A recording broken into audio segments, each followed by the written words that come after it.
আমার কাছে মনে হয় যে ৩টা দিন ভালো উইকেট ছিল এবং খুবই ভালো উইকেট, এখন স্টিল উইকেট ভালো আছে। এবং আমার কাছে মনে হয় যে হ্যাঁ, ৪ নাম্বার ৫ নাম্বার দিনে তো একটু ডিফিকাল্ট হবেই, কারণ একটা উইকেটে কন্টিনিউ খেলা হচ্ছে, ২ ইনিংস হয়েছে। সো অটুক রেসপন্সিবিলিটি নিয়ে ব্যাটসম্যানদের দায়িত্ব নিয়ে খেলতে হবে। এবং আমার কাছে মনে হয় যে ৫ নাম্বার দিনে যারা ব্যাটিং করবে ওরাই ব্যাটিং করবে, সো আমরা অবশ্যই অ্যাডভান্টেজটা পাবো। আমি অনেক দিন ধরে আলহামদুলিল্লাহ অনেক কনফিডেন্ট ছিলাম আমার বোলিং নিয়ে, কারণ আপনি যদি দেখেন যে পাকিস্তান ওডিআই সিরিজ থেকে নিউজিল্যান্ড সিরিজ এবং এই সিরিজ, এবং আমি নিজে একটু কনফিডেন্স কম ছিলাম, বাট আমাকে নিয়ে অনেক কাজ করেছে অবশ্যই। এই কাজ করার মাধ্যমে কনফিডেন্সটা এসেছে।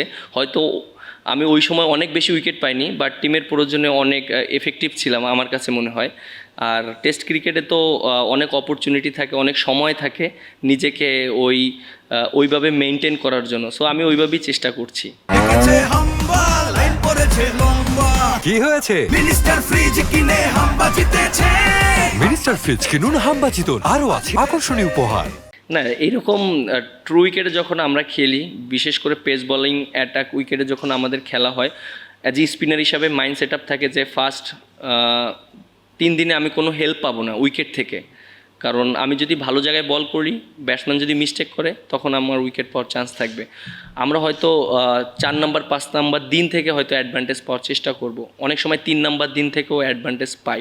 সো আমার মাইন্ড সেট আপটা এরকমই ছিল যে আমি যেন ভালো জায়গায় বল করি। আর আমি যখন বোলিং করেছি তখন টিমের অবস্থা একটু আমরা ব্যাকফুটে ছিলাম, কারণ আমরা অনেক রান দিয়েছি, উইকেটও পড়েনি।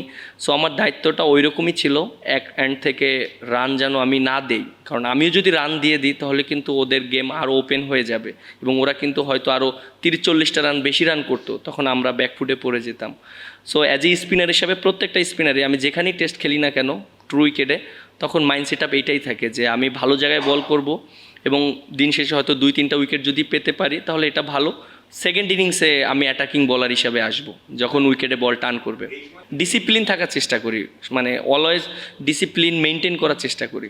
টেস্ট ক্রিকেটের এটাই সৌন্দর্য, অনেক সময় আমরা ভালো করব, অনেক সময় খারাপ করব এবং কামব্যাক করার অপরচুনিটি থাকে।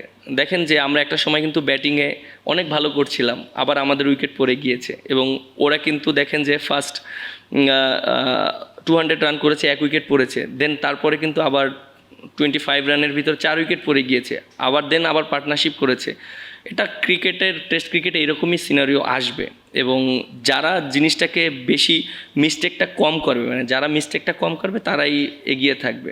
আমার কাছে মনে হয় যে আমাদের কিছু কিছু জায়গায় মিস্টেক ছিল, বাট আমরা ওইটা মেন্টালি খুব হ্যান্ডেল করেছি।